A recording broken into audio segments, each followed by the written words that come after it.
இங்கே இந்த release delay ஆனதுனால தயாரிப்பாளருக்கோ விநியோகஸ்தர்களுக்கோ பார்த்தீங்கன்னா இந்த மாதிரி பிரச்சனை இல்லை. பட் அதே நேரம் என்ன பிரச்சனை அப்படின்னா, இந்த படம் இத்தனாம் தேதி வெளியாகிடும் அப்படின்னு சொல்லி அந்த நம்பிக்கையில் இப்போ விநியோகஸ்தர் என்ன பண்ணுவார் அப்படின்னா, இப்போ ஒரு ஏரியாவை ஒருத்தர் 10 கோடிக்கு வாங்கதா வச்சுக்குவோம்.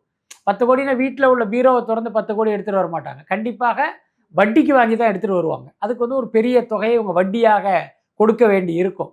அப்போ இந்த படம் ஜனவரி 9ஆம் தேதி வெளிவராமல் ஒரு பிப்ரவரி மாதமோ மார்ச் மாதமோ வந்துச்சு அப்படின்னா, அப்போ 1 மாதம் 1.5 மாதத்துக்கு வட்டி என்ன ஆகும்?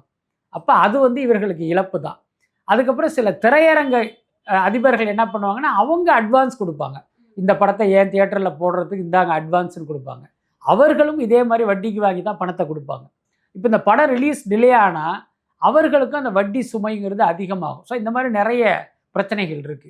நியோமேட்டின் ஹேர் க்ரோத் லோஷன். இது சாதாரணமான ஹேர் ஆயிலை விட பல மடங்கு வேகமா ஊடுருவி முடி கொட்டுறது, அடர்த்தியின்மை, சிறுவயது வழுக்கை போன்ற பிரச்சனைகளை தடுத்து முடி அடர்த்தியா வளர உதவுது.